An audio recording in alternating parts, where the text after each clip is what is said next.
할렐루야. 먼저 이렇게 강남교회 성도님과 함께 은혜 나눌 수 있게 기회를 주신 하나님께 감사를 드립니다. 작년 11월 말에 우리 목사님들이 강남교회에서 연수회를 했습니다. 당시에 저녁 예배를 윤득도 목사님이 설교를 하시면서 굉장히 이제 길게 하시면서 마지막에 뒷내용이 궁금하시면 본인을 다시 불러달라고 이렇게 말씀을 하셨는데 제가 이 자리에 서 있게 되었습니다. 다시 한번 이 또한 하나님의 뜻임을 믿고 하나님께 감사드립니다. 근본 영은혜를 통해서 우리 강남교회 성도님과 함께 나눌 이 말씀의 주제는 복음입니다. 복음이라고 하는 것은 우리 신앙의 기본이 되는 것이지요. 오랫동안 신앙생활을 하신 분들은 왜 또 복음일까 이렇게 생각을 하실 수도 있습니다. 그러나 성경을 보면 예수 그리스도를 믿고 물과 성령으로 거듭난 우리 모든 성도에게도 여전히 복음이 필요하다는 것을 볼 수 있습니다. 로마서 1장에 있는 말씀을 보시면은요, 로마서 1장 15절, 그러므로 나는 할 수 있는 대로 로마에 있는 너희에게도 복음 전하기를 원하노라. 바울 사도가 로마에 있는 성도들에게 편지를 쓰면서 내가 너희들에게 복음을 전하고 싶다라고 이야기합니다. 우리가 흔히 생각하기에 복음은 누구에게 전해야 되고 누가 들어야 되는 것이라고 생각을 하십니까? 예수님을 믿지 않는 사람들, 예수님을 모르는 사람들이지 않습니까? 그런데 지금 이 로마서에서 내가 너희들에게 복음을 전하기를 원한다라고 하는 그 대상은 누구입니까? 로마에 있는 성도들입니다. 이미 물과 성령으로 거듭난 성도입니다. 1장 6절, 너희도 그들 중에 있어 예수 그리스도의 것으로 부르심을 입은 자니라. 로마에 있어 하나님의 사랑하심을 입고 성도로 부르심을 입은 모든 자에게. 그래서 바울 사도는 이미 예수를 믿고 물과 성령으로 거듭난 성도들에게 여전히 복음을 전한다라고 이야기합니다. 그래서 근본 영은의 때에는 아직 예수님을 믿지 않는 초신자들을 대상으로 하는 복음이 아니라 기존에 우리가 예수 그리스도를 믿고 신앙생활하고 있는 우리들에게 필요한 복음은 무엇인가에 대해서 말씀을 같이 나누려고 합니다. 서론이 좀 길었네요. 예수 그리스도 이름으로 하나님 말씀 증거하겠습니다. 먼저 하나님 말씀 사도행전 2장 말씀 찾아보도록 하겠습니다. 사도행전 2장 37절에서 47절 말씀 같이 읽겠습니다. 37절에서 47절 찾으셨으면 저와 한 구절씩 번갈아 가면서 읽도록 하겠습니다. 37절, 저희가 이 말을 듣고 마음에 찔려 베드로와 다른 사도들에게 물어 가로되 형제들아 우리가 어찌할꼬 하거늘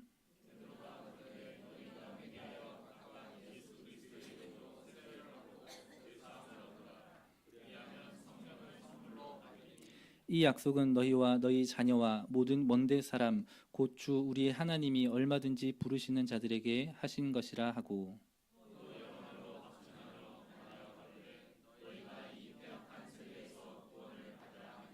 그 말을 받는 사람들은 세례를 받음에 이 날에 제자의 수가 3천이나 더하더라.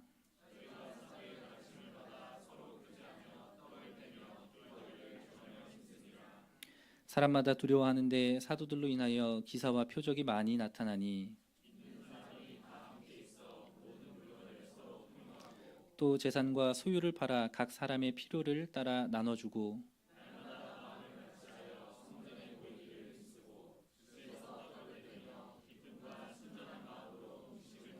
같이 읽겠습니다. 하나님을 찬미하며 또 온 백성에게 칭송을 받으니 주께서 구원받는 사람을 날마다 더하게 하시니라. 아멘. 방금 읽으신 말씀은 오순절 성령 강림으로 교회가 태동되었습니다. 그 성령을 받은 현상을 보고 많은 사람들이 의아해 있지요. 이때 베드로가 일어나서 그 성령 받은 현상과 예수 그리스도의 복음을 전하게 됩니다. 많은 사람들이 그 복음을 믿고 세례를 받고 그 세례를 받은 성도들이 어떠한 삶을 살았는가를 이야기해주는 본문입니다. 오늘 이 본문 말씀을 가지고 40절에 있는 패역한 세대에서 구원을 받으라라고 하는 이 부분을 제목 삼아 하나님 말씀 증거하도록 하겠습니다. 먼저 한 가지 질문을 좀 드리고 싶은데요. 복음이라고 하는 것은 무엇입니까? 제가 복음이 무엇이냐고 물어보니까 대다수의 많은 분들이 복된 소리라고 이야기합니다. 예, 맞습니다. 복음은 복복자에 소리 음자를 써서 복된 소리지요. 문자적인 의미는 정확히 맞습니다. 그래서 제가 또 물어봤어요. 그러면은 뭐가 복된 소리인가요? 그러니까 그분들이 그러더라고요. 복음이요. 이 질문과 대답에 이제 모순을 느끼시지요? 복음이 뭡니까? 그러니까 복된 소리라 그러고 복된 소리가 뭐냐니까 복음이라 그래요. 사실 복음이 무엇입니까? 라고 물어보는 질문의 의도는 그 복음이라고 하는 글자가 가진 의미가 아니라 그 복음의 내용이 무엇인가, 무엇이 우리를 기쁘게 하고 복된 소리인가에 대한 그 내용을 말하는 것입니다. 세상에 살다 보면 우리를 기쁘게 하는 많은 소식들이 있죠. 시험에서 좋은 성적을 받거나 아니면 원하는 대학에 들어가거나 또는 결혼을 했다거나 자녀를 낳았다거나 살면서 우리에게 들리는 수많은 기쁜 소식들이 있습니다. 그런데 성경에서 말하는 복음은 그러한 소리를 말하는 것이 아닙니다. 오늘 성경에서 말하는 복음, 우리가 교회에서 말하는 복음은, 기쁜 소식은 그러한 세상이 가져다주는 뜻을 말하는 것이 아니라 바로 예수 그리스도를 통한 인류 구원을 의미하는 것입니다. 그래서 사실 복음이라고 하는 것을 설명하려면 굉장히 많은 시간이 필요합니다.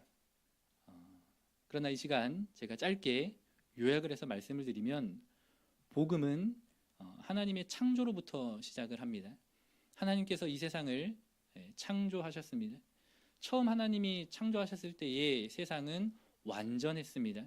모든 것이 완벽했지요. 그런데 이 하나님이 만드신 피조물 중에 사람이 하나님 앞에 범죄합니다. 타락하게 되지요. 죄의 삭은 사망이기 때문에 그 타락한 인간이 죽게 되었습니다. 사망이라고 하는 것이 들어옵니다. 이것은 절대적인 절망입니다. 어느 누구도 그 사망의 그늘에서 스스로를 구원할 수 없습니다. 사람을 창조하신 하나님께서 그 사람을 긍휼히 여기십니다. 그리고 사랑하시지요. 그리고 사람들을 죄를 대신하여 육신으로 이 땅에 내려오셔서 십자가를 지시고 죽으셨습니다. 그리고 우리가 그 예수 그리스도를 믿을 때에 우리는 예수님의 은혜로 말미암아 구원을 얻습니다. 방금 말씀드린 이 일련의 모든 내용을 통틀어서 우리는 복음이라고 합니다. 그래서 이 복음의 내용을 압축하면 한 단어로 말할 수 있는데 그것이 바로 예수 그리스도입니다. 또는 십자가입니다. 이것이 교회에서 말하는 복음입니다. 그래서 사실 복음이라고 하는 이것은 죄로 인해 죽을 수밖에 없던 내가 예수님의 은혜로 말미암아 다시 살아나게 되었다라고 하는 이 소식입니다. 이 소식을 들을 때 우리가 기쁜 거예요. 이 소식이 우리들에게 복된 소리라는 뜻이지요. 우리 성도님들은 이 소식을 들으실 때에 기쁘십니까? 사실 이 소식을 들었을 때에 우리가 기쁨을 느끼려면 이 소식이 나에게 정말 복된 소리다라는 것을 깨달으려면 예수님께서 나를 대신해서 죽었다라고 하는 이 말씀에 집중하기 전에 그 앞에 있는 절망을 우리가 느껴야 합니다. 내가 죄로 인해서 죽을 수밖에 없는 존재였구나. 그래서 그 죄의 공포, 그 절망이 얼마나 큰지를 느끼는 사람은 예수를 통해 구원 얻는다고 하는 이 말이 기쁘게 느껴집니다. 그래서 오늘 베드로 사도도 사람들에게 예수 그리스도의 복음을 전하면서 복음을 믿고 구원을 받으라라고만 말하지 않고 이 패역한 세대에서 구원을 받으라라고 합니다. 예수님께서도 복음을 믿으라라고만 전하지 않으시고요, 회개하고 복음을 믿으라라고 하시지요. 복음이라고 하는 것은 파괴되었던 무언가가 다시 회복되는 것을 말합니다. 하나님께서 창조하신 그 완전한 세상이 죄로 인해서 파괴되었습니다. 그런데 그 파괴되었던 것이 하나님의 은혜로 다시 회복되는 것이 복음입니다. 그래서 오늘 사실 주목해 볼 부분은 파괴되었다 또는 패역하다라고 하는 이 단어입니다. 방금 복음이라고 하는 것은 회복이라고 하는 것을 말씀을 드렸는데, 우리가 구원받는다라고 하면 하늘나라에 가는 것을 생각을 하지요. 우리가 죽어서 들어가는 천국, 하늘나라에 가는 것을 구원받았다라고 생각을 합니다. 그러한 개념 또한 맞지만 사실 더 정확하게 개념을 말씀을 드리면, 구원이라고 하는 것은 깨어졌던 하나님과의 관계가 다시 회복되는 것이 구원입니다. 죄로 인해서 하나님과 나와의 관계가 단절되었습니다. 그런데 그 단절되었던 하나님과의 관계가 다시 회복되는 거예요. 그렇다면 왜 하나님과의 관계가 회복이 되어야 되는가? 하나님께서 생명을 창조하셨지요. 그래서 우리는 그 하나님으로부터 생명을 공급받습니다. 그런데 하나님과 단절이 됐어요. 마치 나뭇가지가 나무에서 떨어져 나온 것과 같습니다. 우리가 잠깐 보기에는 그 나뭇가지가 아직 잎사귀가 파릇파릇하고 살아있는 것처럼 보이지만 시간이 지나면 말라 비틀어져서 죽게 됩니다. 생명력을 잃어버린 것이지요. 마찬가지로 하나님과 단절된 사람에게 사망이 들어오는 이유가 여기에 있습니다. 하늘에 있는 하나님이 우리들한테 십계명을 주고 너네 이거 지켜라 그러고 안 지키면은 하나님이 죽이시는 그런 개념이 아니라, 죄를 지어서 하나님과 단절된 사람에게 사망이 자연스럽게 들어오는 것입니다. 그래서 구원이라는 것은 그 떨어졌던 나뭇가지가 다시 나무 줄기에 붙인 바 되는 것처럼 깨어졌던 하나님과의 관계가 다시 회복되는 것을 구원이라고 합니다. 그래서 복음은 또 다른 말로 하면은 회복입니다. 이 세상에 하나님과의 관계가 단절됨을 통해서 생겨나는 수많은 문제들이 있습니다. 우리가 겪는 모든 고통은 사실 거기에서부터 비롯됩니다. 생명을 지으신 하나님과 떨어졌기 때문에 사망이 들어왔지요. 그리고 복이라고 하는 것도 하나님이 만드셨습니다. 그런데 그 복을 만드신 하나님과 단절되니 사람들이 고통스럽게 살아가는 것입니다. 뿐만 아니라 하나님과의 관계만 단절된 것이 아니라 사람과 사람의 관계도 단절되었어요. 그래서 사람 간의 불화, 미움, 다툼들이 생기는 것입니다. 서로 시기질투하고요, 증오합니다. 또 사람과 세상과의 관계도 단절되었습니다. 이 죄라고 하는 것, 타락이라고 하는 것이 모든 것의 관계를 단절하게 되었지요. 그래서 사실 복음은 단순히 하나님과 우리 사람의 관계를 회복하는 것뿐만 아니라 나와 또 다른 사람, 그리고 세상에 어그러진 모든 것들과의 문제가 다시 회복되는 것을 뜻합니다. 이 패역하다라고 하는 이 단어는 구부러지다 또는 휘어지다라고 하는 뜻입니다. 패역한 세대라고 하는 것은 원래는 이 세대가 똑바로 꼿꼿이 펴져 있었다라는 겁니다. 이것이 하나님의 원래 창조의 순간이지요. 근데 죄로 인해서 이게 구부러졌어요. 그래서 이 구부러진 세상이 다시 펴지게 되는 그것이 바로 복음입니다. 누가복음 3장 5절에 있는 말씀을 보시겠습니다. 누가복음 3장 5절.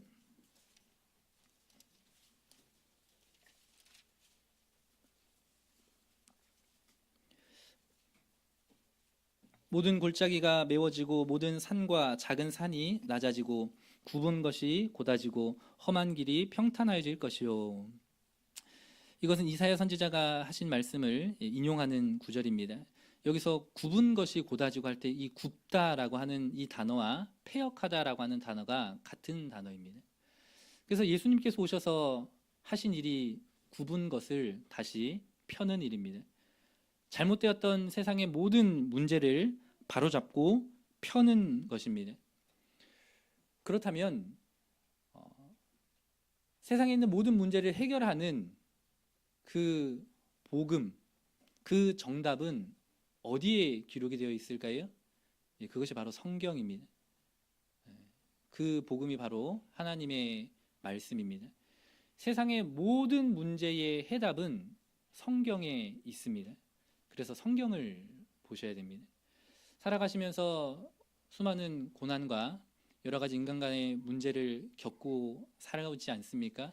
거기에 대한 해답을 우리는 하나님의 말씀인 성경에서 찾아야 합니다. 우리가 전자제품을 사면 거기에 딸려오는 설명서가 있습니다. 그런데 대개 사람들이 설명서를 정독하지 않습니다. 혹시 설명서 정독하시는 분 계신가요? 설명서 정독 안 하시지요? 어린 아이들도 핸드폰 사면은 바로 씁니다. 그런데 우리가 설명서를 찾아서 들여다 볼 때가 있어요. 언제 설명서를 들여다 볼까요? 고장 났을 때. 잘 아시네요. 다들 경험이 있으신 겁니다. 고장이 났을 때 우리가 설명서를 보면서 이 기계가 어떻게 만들어졌는지, 어떤 원리로 작동을 하는지 보고 그 문제를 하지 않습니까? 마찬가지로 우리 인생의 문제 또한 설명해주는 설명서가 있습니다. 그것이 바로 성경입니다. 그런데 사람들을 보니까 되게 인생에 문제가 있으면 그 문제의 해결의 답을 어디서 찾느냐? 자기와 똑같이 힘들어하는 사람에게서 그 답을 찾습니다. 그래서 내가 보기에 나보다 좀 더 잘 사는 사람, 내가 보기에 나보다 좀 더 지식이 있다고 생각하는 사람, 혹은 내가 멘토라고 하는 사람으로 쫓는 사람에게 인생의 지혜를 구하고 물어봅니다. 또 때로는 그러한 지혜가 내가 살아가는 데에 굉장히 도움이 되고 유용한 것임은 틀림이 없습니다만, 우리 그리스도인이 한 가지 명심해야 될 사실은요, 세상의 진리 그리고 세상의 모든 문제를 해결하는 근본적인 해답은 어디에 있다? 성경에 있다. 그래서 성경을 보셔야 됩니다.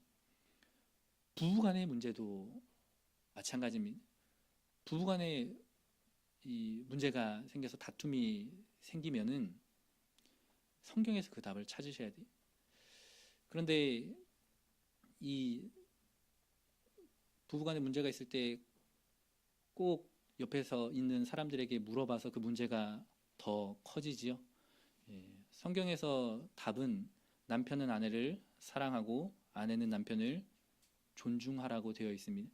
그렇게 하면 사실 모든 문제가 해결이 됩니다. 이번 영혼의 기간 동안 말씀드릴 내용들이 사실 이러한 부분들입니다. 이 세상에 어그러진 것들이 너무나도 많이 있습니다. 비록 우리는 예수 그리스도를 믿고 세례를 받았기 때문에 하나님과의 관계는 이미 회복이 되었습니다. 우리가 하나님의 자녀가 되었다라고 하는 이 사실은 의심할 여지가 없습니다. 우리는 하나님의 자녀입니다. 여기서 우리라는 것은 세례를 받은 성도를 말합니다. 근데 그렇다고 해서 우리가 구원을 완성시켰느냐? 그것은 아니지요. 우리가 아직 회복해야 될 하나님의 형상이 있습니다. 마치 미국의 어떤 한 부부가 고아가 된 한국 아이를 입양을 했어요. 입양을 해서 자기네 자녀로 삼아주고 국적을 이제 미국 국적으로 했습니다. 이 아이의 국적은 미국 국적임이 틀림이 없지요. 그러나 이 아이가 미국 국적이 되었다 그래서 그동안 가지고 있었던 한국의 언어라든지 한국의 문화가 사라지는 것이 아니듯이, 우리가 하나님의 자녀가 된 것은 틀림이 없습니다만 여전히 우리는 죄의 습성을 가지고 있습니다. 그래서 여전히 죄를 짓고 살아가고요. 그리고 구부러진 선택과 행동들을 하면서 살아갑니다. 이러한 부분들을 바로잡기 위해서 하나님의 말씀인 성경에 집중해야 됩니다. 그리고 복음을 듣고 믿어야 합니다. 그렇다면 오늘 첫 번째 시간에는 이 세상에 구부러진 것들, 어떠한 것들이 패역한 세대라고 하는 것인가에 대해서 세 가지만 말씀을 드리려고 합니다. 첫 번째로 이 세상에 어그러진 것은 바로 선악의 기준입니다. 이 세상에는 선과 악을 나누는 기준이 잘못되었습니다. 세상에서 유죄 무죄를 어디서 판결을 하나요? 판사가 법원에서 그거를 정하지요. 그래서 우리가 생각하기에 저것은 잘못이라고 해도 법원에서 무죄라고 선언을 하면 그 사람은 죄가 없다고 됩니다. 그러나 우리 그리스도인들은 이 세상에서 선악을 나누는 기준에 따라서 사는 것만이 정답이 아닙니다. 본질적인 것부터 말씀을 드리면 세상에 옳고 그른 것, 선과 악은 누가 판단할 수 있습니까? 하나님만이 그것을 할 수 있습니다. 왜 하나님만이 할 수 있을까요? 왜 하나님만이 그것을 할 수 있을까요? 하나님이 세상을 창조하셨기 때문입니다. 하나님이 세상을 창조하셨기 때문에 하나님께서 선악의 기준을 나눌 수 있는 겁니다. 우리가 성경이 모든 것에 해답이 있다라고 믿을 수 있는 근거는 창세기 1장 1절입니다. 태초에 하나님이 천지를 창조하시니라. 그래서 우리 기독교에는 이런 말이 있습니다. 창세기 1장 1절을 믿으면 나머지 모든 성경도 믿을 수 있다라는 말이 있습니다. 저는 이 말에 적극적으로 동감합니다.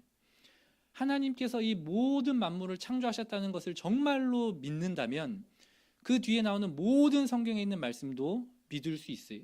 몇 가지 예를 들어보면 우리가 성경에 보면 수많은 이적 기사들이 나오지요. 사람이 물 위를 걷습니다. 사람이 물 위를 걷는 게 말이 됩니까? 안 됩니까? 안 돼요. 과학적으로는 말이 안 됩니다. 그런데 예수님은 물 위를 걸으셨단 말이에요. 우리가 이것을 어떻게 믿을 수 있느냐? 그 부력이라고 하는 것, 물 위에 뜨는 그 힘을 만드신 분이라면 그것을 마음대로 조종하실 수도 있겠지요. 있습니다. 물이 포도주로 변하는 것은 화학적으로 볼 때 불가능한 일입니다. 그 물의 이 기호 H2O가 이 알코올로 변한다? 이것은 불가능한 일이지요. 그런데 그 원소 기호와 그 질서를 만드신 분이라면 그것을 바꾸는 것도 가능하겠지요. 가능합니다. 시간을 하나님께서 만드셨습니다. 그렇다면 그 시간을 만드신 하나님이 시간을 영원히 늘리는 것도 가능합니다.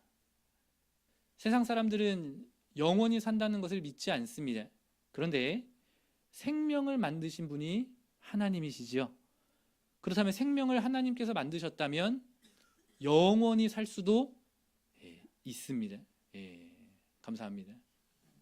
그래서 태초에 하나님이 천지를 창조하셨다라고 하는 이 말씀이 믿어지면 뒤에 있는 모든 말씀은 내가 가지고 있는 상식과 지식과 과학적으로 이해가 안 되더라도 믿어지게 되는 것이 신앙입니다. 다시 돌아와서요. 때문에 우리가 모든 것을 하나님께서 창조하셨다라고 하는 것을 믿는다면 선악이라고 하는 것을 나누는 기준 또한 누구만이 정할 수 있다? 하나님만이 정할 수 있다라는 것을 믿으셔야 합니다. 오늘날 세상이 뉴스를 보면 간통죄가 폐지가 되었지요. 그리고 얼마 전에 낙태가 법적으로 이제 허용이 됐다라는 뉴스를 제가 보았습니다. 그리고 이제 제가 예언을 하는 것은 아닌데요. 얼마 지나지 않으면 동성애도 합법화 될 것이라고 여겨집니다. 왜냐하면 세상은 그렇게 타락하고 죄로 사망으로 치달아 가게 되어 있습니다. 그러면 우리가 낙태죄를 어떻게 생각을 해야 됩니까? 헌법에서 간통죄가 폐지가 됐다 그래서 낙태가 이제 합법화됐다 그래서 그것을 아무런 꺼리낌 없이 해도 되는 것일까요? 그렇지 않습니다. 일단 기본적으로 교회에서는 낙태는 살인이라고 봅니다. 왜냐하면 생명을 주고 취하시는 분은 하나님이시기 때문에 그렇습니다.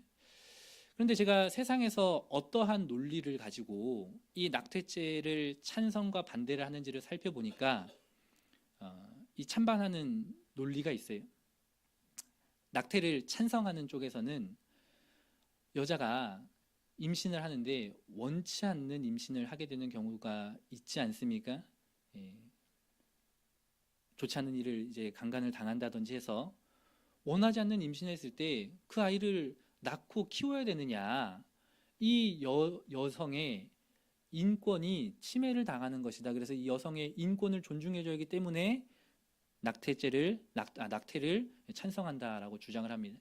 그러면 낙태를 반대하는 주장을 제가 가만히 들여다보니까요, 그 생긴 아이의, 그 뱃속에 있는 태아의 인권을 이 여인이 죽이는 것은 부당하다. 그래서 낙태를 반대합니다.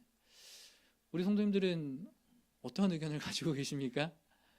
근데 제가 그걸 보면서 드는 생각이, 그 찬성이냐 반대냐를 논하는 것부터가 잘못됐습니다. 왜냐하면 거기에 하나님은 없어요.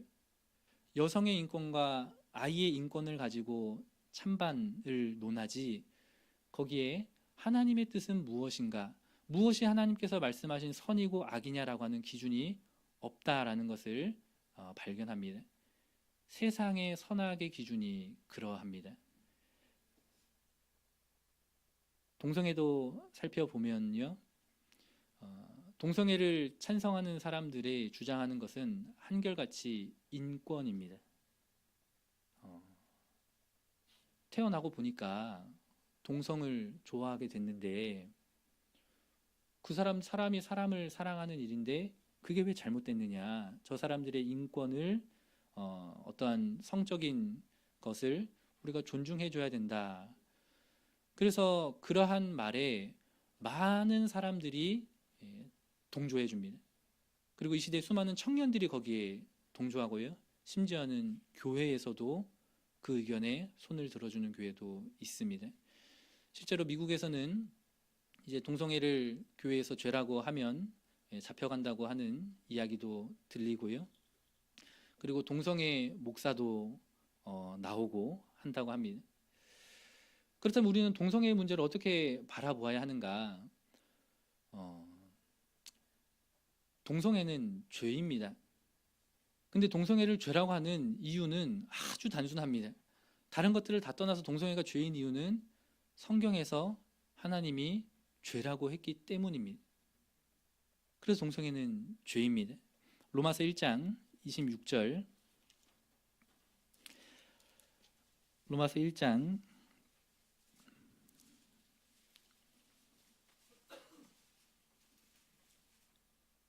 26절 27절 말씀 같이 읽겠습니다. 26절 27절.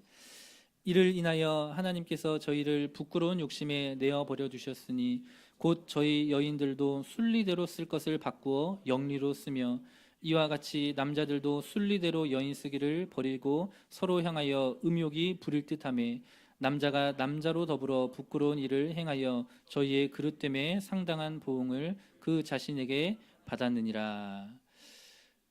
남자가 남자를 좋아하는 것은 하나님께서 원래 만드신 세상의 모습이 아닙니다. 하나님께서 세상을 창조하시고 마지막 여섯째 날 남자와 여자를 창조하셨습니다.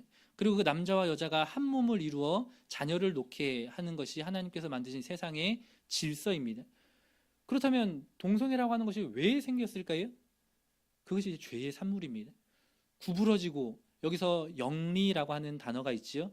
순리대로 쓸 것을 영리대로 쓴다. 음욕이 부릴 듯하여. 이것이 죄의 산물입니다.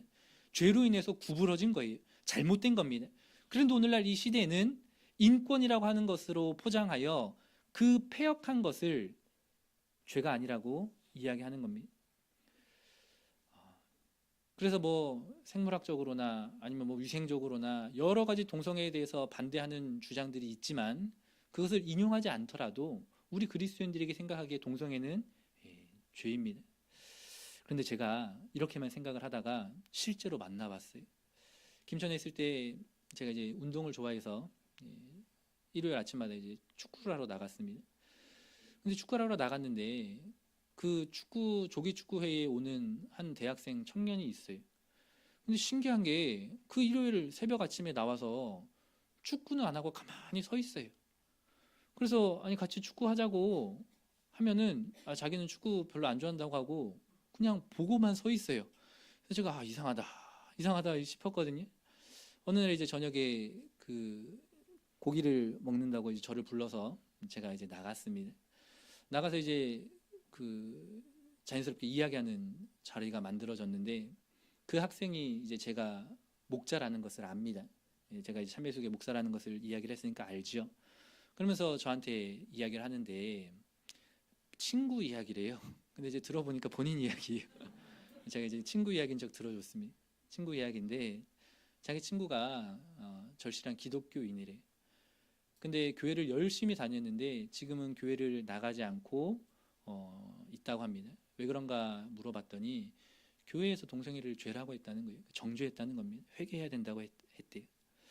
그런데 그 친구가 이야기하기를 자기는 나면서부터 자연스럽게 그 마음을 가졌는데 그것을 자꾸 회개해야 된다고 하고 정죄하니 그게 굉장히 큰 상처가 되더라는 겁니다. 실제로 만나보니 제가 그 앞에 있는데 그래 그거 죄야. 그 회개해야 돼. 라고 말한다는 것이 얼마나 어려운 일인가를 겪어봤습니다. 우리가 동성애는 죄인 것이 분명합니다만 그 동성애로 인해서 고통받는 사람은 불쌍하게 여길 수 있어야겠지요. 동성애로 인해서 고통받는 사람이 또 다른 죄로 인해서 고통받는 것과 사실 죄의 본질은 같기 때문입니다. 그래서 우리가 세상의 어떠한 이치, 자연스러운 건데 그것을 왜 정죄하느냐? 성경이 잘못되었다. 기독교가 너무 독선적이다. 라고 하는 이러한 소리에 귀를 기울일 것이 아니라 우리들은 믿음이 있어야 됩니다. 선악을 정하시는 분은 하나님이시다. 그리고 그러한 죄로 인해서 고통받는 사람들을 긍휼히 여기고 그들이 예수 그리스도를 믿고 온전히 변화되는 그러한 하나님의 은혜를 구하는 태도가 우리 그리스도인들의 올바른 태도라고 저는 믿습니다.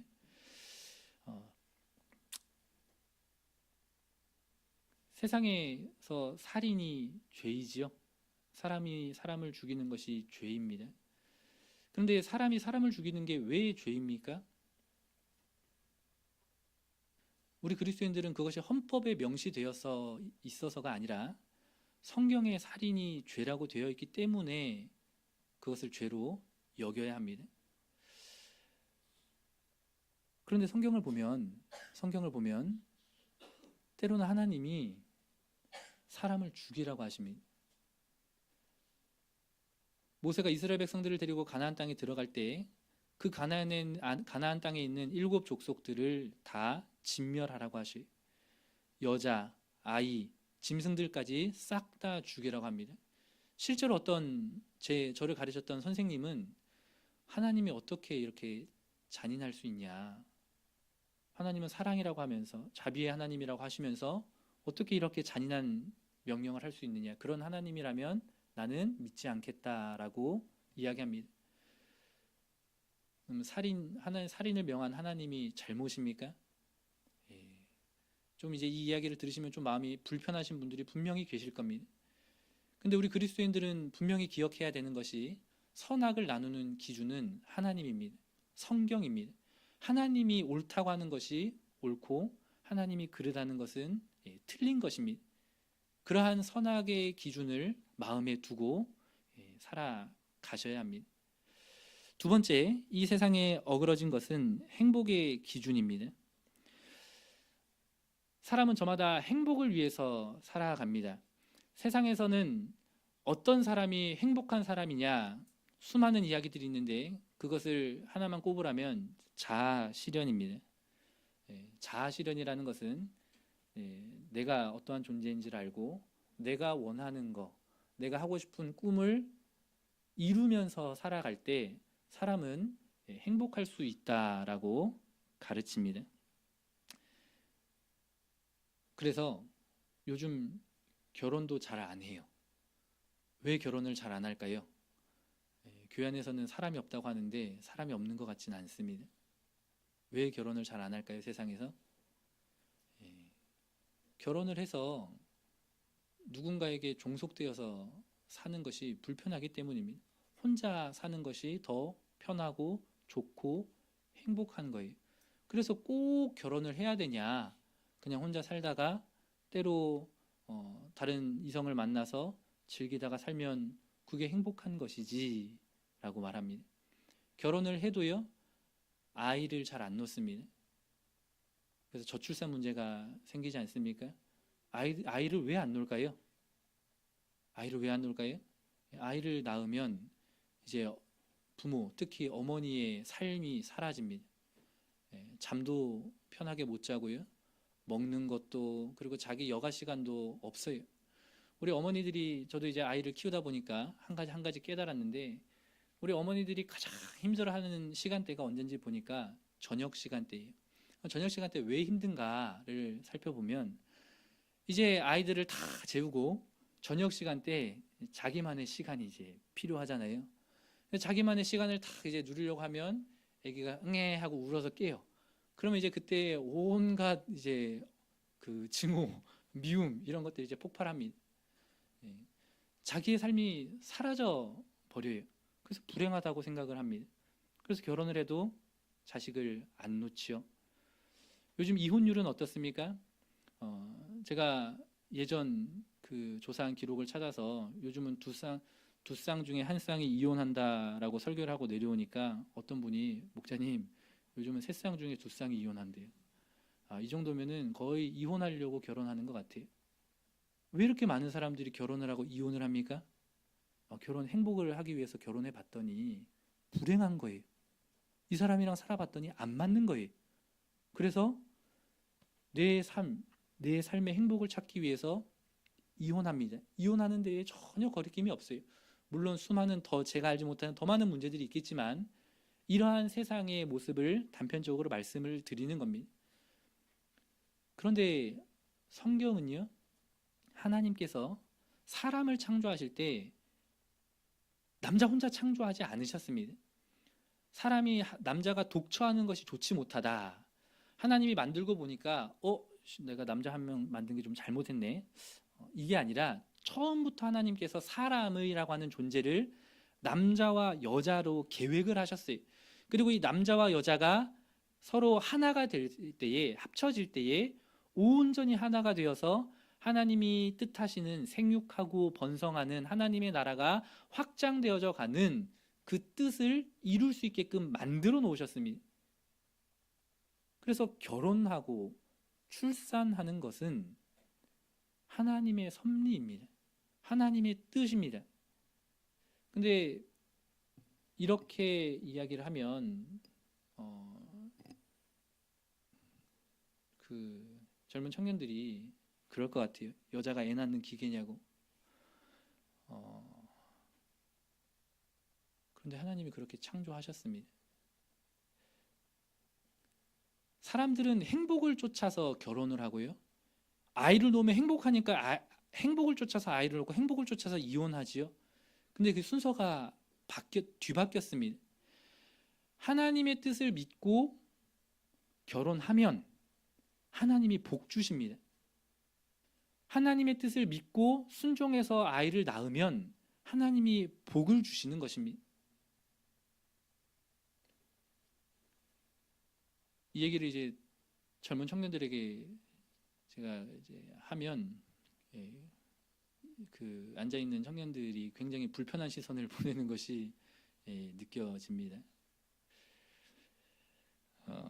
그런데 행복이라고 하는 것은 자아를 실현하는 것이 아니라 하나님의 뜻을 이룰 때에 진짜 행복을 맛볼 수 있습니다.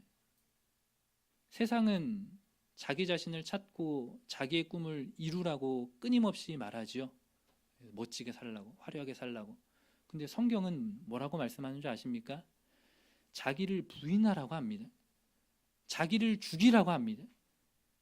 자기가 하고 싶은 육신의 종교 그런 것들을 다 내려놓으라고 합니다. 그리고 하나님 위해서 살라고 해요. 자기 십자가 지고 가라고 합니다.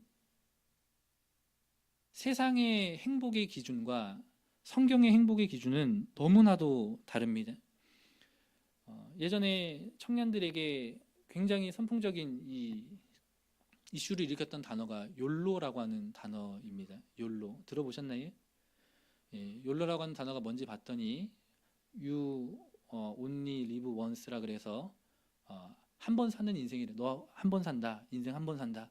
그러니 어딘가에 종속되지 말고 그 한 번 사는 인생 마음껏 즐겨라 라고 하는 것이 이제 욜로입니다. 그래서 젊은 청년들이 그 욜로 풍을 받아가지고 막 이것저것 다 해보는 거예요. 여행도 가고 어떤 사람들은 퇴사하고 그냥 그 퇴직금 받아가지고 그걸로 놀다가 하고 싶은 대로 하는 거예요. 근데 그 말부터가 틀렸습니다. 사람은 한 번만 살지 않습니다. 한 번 죽는 것은 정해진 것이지만 그 후에는 심판이 있습니다. 그 후에는 영원한 삶이 있어요. 그 세상에서 말하는 욜로라고 하는 그 삶 자체가 틀린 것입니다. 그러니 그런 것들을 쫓고 그것이 행복이라고 생각하는 사람들은 반드시 불행하게 됩니다.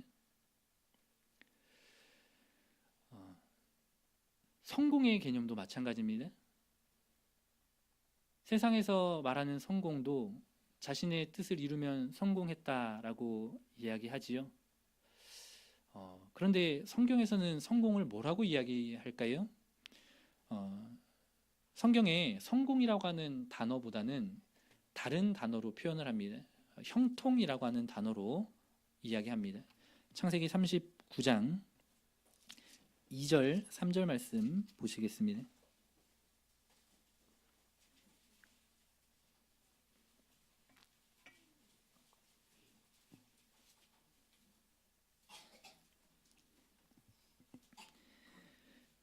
창세기 39장 2절, 3절 여호와께서 요셉과 함께 하심으로 그가 형통한 자가 되어 그 주인 애굽 사람의 집에 있으니 그 주인이 여호와께서 그와 함께 하심을 보며 또 여호와께서 그의 범사에 형통케 하심을 보았더라.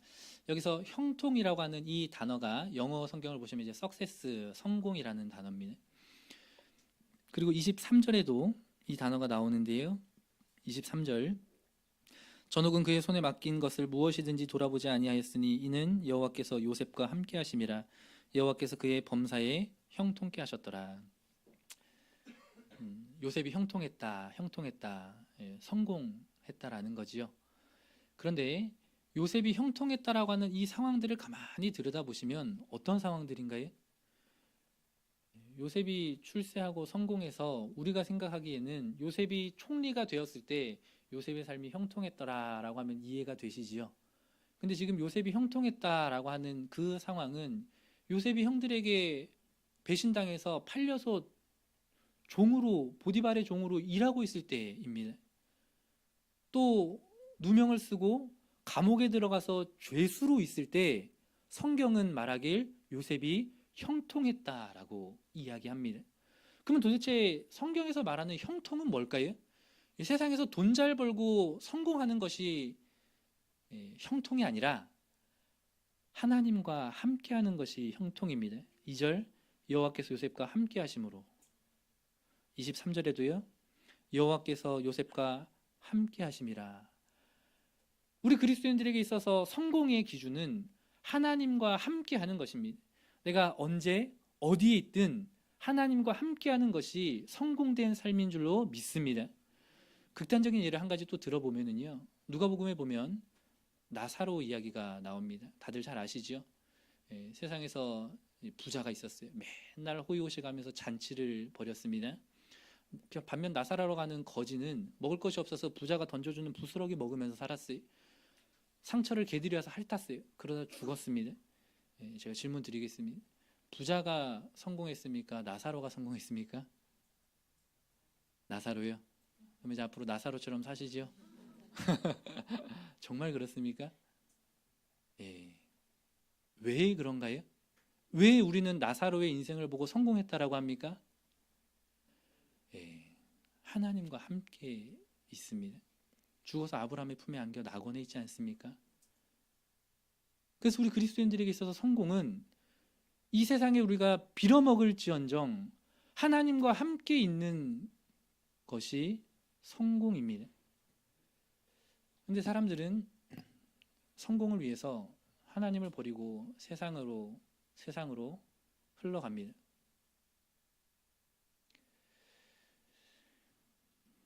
또 한 가지 개념이 있는데 바로 자유에 대한 것입니다. 예수님께서 진리를 알지니 진리가 너희를 자유케 하리라. 요즘 참 이 자유라고 하는 이 단어가 우리 사람들의 마음을 얼마나 뛰게 하는지. 그런데 성경에서 말하는 자유는 우리가 일반적으로 알고 있는 자유와 좀 다릅니다. 먼저 우리가 일반적으로 알고 있는 자유는 내 마음대로 할 수 있는 거, 그것을 자유라고 생각을 하시지요. 예, 내 뜻대로 할 수 있는 거, 예, 그것을 우리가 자유라고 생각을 합니다. 근데 예수님께서 진리를 알지니 진리가 너희를 자유케 한다 그랬는데 그 진리를 알려고 교회 와서 신앙생활을 하다 보니까 자유가 있습니까? 아니면은 더 나를 조여오는 압박감이 있어요? 예, 어떻게 하라고 하는 것도 많고 또 하지 말라고 하는 것도 많은지요? 아니 자유가 있다 그랬는데 도대체 교회 신앙생활 하다 보면 자유가 없어요. 이 시간도 보세요. 지금 영혼회 한다고 하니까 다 이 자리에 앉아 계시잖아요. 피곤하고 힘든데 바쁜데 주말에 가족들이랑 여행도 가야 되는데 다 교회 오셔야 되잖아요. 근데 그게 어떻게 자유입니까? 먼저 여기서 말하는 자유는 내 마음대로 하고 싶어하는 그 자유가 아니라 사망에서 놓인다는 것입니다. 성경에서 말하는 일단 자유는 모든 사람은 사망, 죽음에서 자유로울 수 없습니다. 그런데 우리가 예수 그리스도를 믿으면 그 사망에서 놓인다라고 하는 의미입니다. 그리고 더 나아가서 진정한 자유의 개념은 내가 하고 싶은 대로 하면서 살아가는 것이 아니라 하나님의 종속되어 있을 때에 진정한 자유를 느낍니다. 목자가 양을 키우는데 양을 위해서 울타리를 이렇게 쳐줬어요. 근데 어느 날 양이 나 이거 울타리에서만 있기 싫다. 맨날 같은 풀만 뜯어 먹으라고 하네. 그리고 양이 그 울타리를 넘어갔습니다. 그래서 야 나는 자유다. 그리고 양이 막 자기가 다니고 싶은 대로 다닙니다. 그게 진정한 자유일까요? 그것은 진정한 자유가 아닙니다. 왜냐하면 울타리를 뛰어나가는 순간 사자와 늑대와 이리가 그 양을 노리고 있어요. 그럼 진짜 자유는 그 목자의 보살핌 안에서 누리는 자유입니다. 그리고 더 본질적으로 하나님에게 종속된 이 관계는 우리가 깰래야 깰 수가 없습니다. 왜냐하면 우리는 하나님께서 지으신 피조물입니다. 태초에 하나님이 천지를 창조하시니라. 하나님께서 우리를 지으셨습니다. 이 관계를 벗어나고 싶다고 벗어날 수 없습니다. 아버지와 아들의 이 관계를 없던 일로 할 수 있나요? 실제로 어떤 아버지가 아들이 너무 말을 안 들으니까 실제로 호적에서 팔려 그랬대요. 그래서 가서 물어봤대요. 동사무소에 가서. 법적으로 아버지가 아들 호적에서 못 파낸답니다. 그분이 말씀이 그래요? 근데 설령 얼마나 말 안 들었으면 그렇게 했을까요? 근데 설령 호적에서 팠다 하더라도 등본에서 지워졌다 하더라도 아버지와 아들의 관계가 사라지나요? 사라지지 않습니다. 그것은 사라지지 않아요. 존재가 있는 한 그 관계는 사라지지 않습니다. 마찬가지로요. 나와 하나님과의 관계는 창조주와 피조물 간의 이 관계입니다. 내가 존재하는 한 그 관계는 깨어지지 않습니다. 그래서 진정한 자유라고 하는 것은 그 하나님과 종속된 관계에서 누리는 자유입니다.